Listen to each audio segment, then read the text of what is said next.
தேவன் விரும்புகிற நற்கிரியை, சரி பண்ணப்பட வேண்டியவைகளை சரி பண்ணணும். எது நற்கிரியை? மார்க் 14 சொல்லுகிறாள், இவள் நற்கிரியைகளை என்னிடத்திலே செய்திருக்கிறாள். நற்கிரியைகளை செய்கிறவர்கள் முதல் காரியம் என்னன்னு சொன்னா, செலவு கணக்கு பார்ப்பதில்லை. ஆமென் சொல்லுங்க. என்ன பார்க்கறது இல்லையா? என்ன பார்க்கறது இல்ல?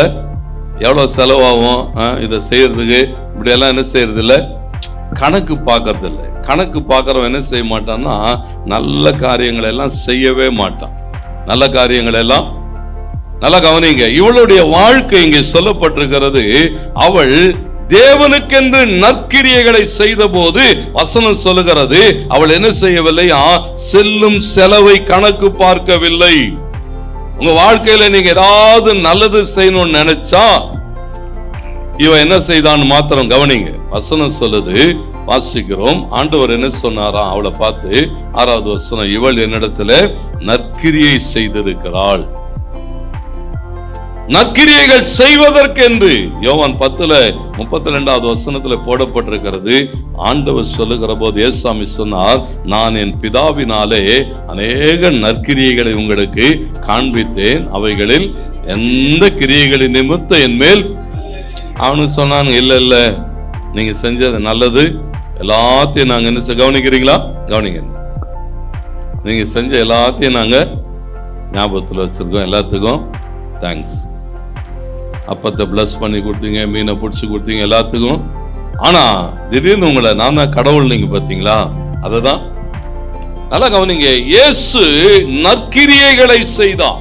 தீத்து 2:14 சொல்லுது, அவர் நம்மை சகல அக்கிரமங்களிலும் இருந்து மீட்டு கொண்டு நாம அவருக்குரிய சொந்த ஜனங்களாய் இருக்கும்படியாகவும் நற்கிரியைகளை செய்ய பக்தி வைராக்கியம் உள்ளவர்களாய் இருக்கும்படியாகவும் நம்மை சுத்திகரிக்கும்படியாக நமக்காக தம்மை தாமே ஒப்பு கொடுத்தார்.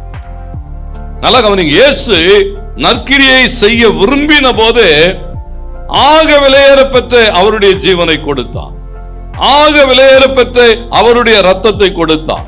இங்கே சொல்லப்பட்டிருக்கிறது, இவள் என்ன செய்தாள்னு சொன்னா, இவளிடத்திலிருந்து ஆக விலையேறப்பெற்றதை கொடுக்கிறாள். அந்த உத்தம தைலம், நளதம் என்கிற உத்தம தைலம், வெள்ளைக்கல் பரணி என்று எழுதப்பட்டிருக்கிறது. இம்போர்ட்டட். என்னது? சென்ட்னா எங்க தான் வாங்கணும்? இம்போர்ட்டட் தான் வாங்கணும்.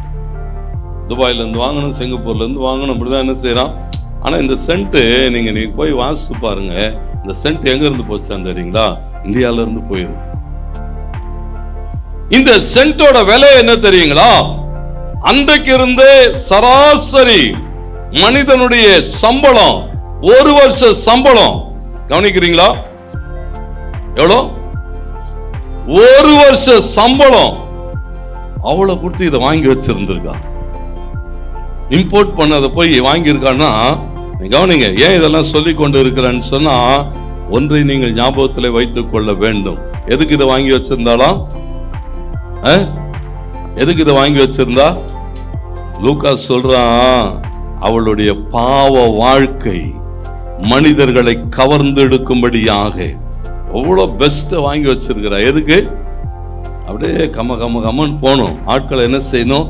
மயக்கணும். ஆண்டவருக்கு மகிமை உண்டாகட்டும். அதுக்காக எவ்வளவு செலவு பண்ணி என்ன செய்திருக்கிறாளாம்? எல்லாத்தையும் வாங்கி வைத்தவள் ஒரு நாள் வந்தபோது, அவள் தேவனுக்கு கூடாக தன்னுடைய வாழ்க்கையை அர்ப்பணித்த போது வசனம் சொல்லுகிறது, இதெல்லாம் இனி எனக்கு தேவைப்படாது, இதெல்லாம் எனக்கு தேவைப்படாது, இவைகளை கொண்டு இனி நான் வாழப்போகிறது இல்லை. எல்லாவற்றையும் கொண்டு வந்து இயேசுவின் பாதத்திலே வீசுகிறாள்.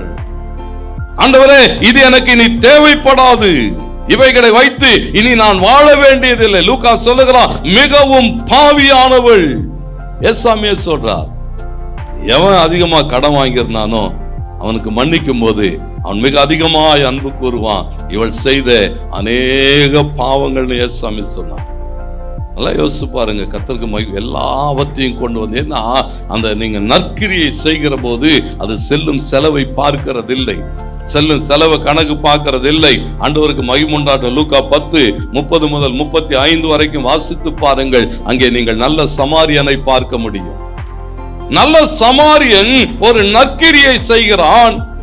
போகிற வழியில ஒருத்தன் அடிபட்டு கிடக்கிறான், அவனுக்கு உதவி செய்கிறான், அவனை காப்பாற்ற விரும்புகிறான். அவன் என்ன செய்யவில்லையா?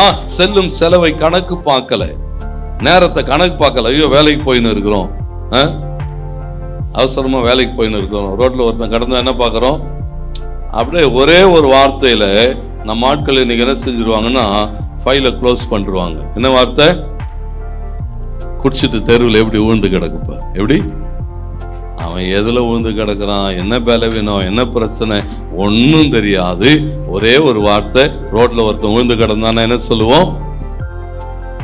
அவ்வளவுதான். அதோட நம்ம வேலையை பார்த்துட்டு என்ன செய்வோம்? நல்லா கவனிங்க, இங்க சொல்லப்பட்டிருக்கிறது, நல்ல சமாரியன் தன்னுடைய நேரத்தை, தன்னுடைய வஸ்திரத்தை, தன்னுடைய கழுதையை, தன்னுடைய எண்ணெயை, தன்னுடைய திராட்சை ரசத்தை எல்லாவற்றையும் என்ன செய்தானா? ஏன்னா நற்கிரியை செய்பவர்கள் என்ன செய்கிறது இல்லையா, அதுக்குண்டான கணக்கு பார்க்கறது இல்லை, செல்லும் செலவை கணக்கு பார்க்கறது இல்லை. நம்ம கணக்கு பார்த்து நீ செய்வாயானால் அது ஒரு நாள் நற்கிரியா இராது. ஆண்டவர் என்ன எதிர்பார்க்கிறார்? இவளை பார்த்து சொல்றாரு, இவள் என்னிடத்தில் நற்கிரியை செய்திருக்கிறாள். ஏன்னா எல்லாவற்றையும், தனக்குண்டான எல்லாவற்றையும் கொண்டு வந்து தேவ சமூகத்திலே அவள் ஊற்றுகிறதை பார்க்கிறோம். கர்த்தருக்கு மகிமை உண்டாகட்டும். நற்கிரியை செய்கிறதுக்கு, நற்கிரியை செய்கிறவர்கள் என்ன செய்கிறது இல்லையா, செல்லும் செலவை கணக்கு பார்க்கிறது இல்லை. இரண்டாவது காரியம், நற்கிரியை என்பது தாழ்மையின் உள்ளத்திலிருந்து வரும்.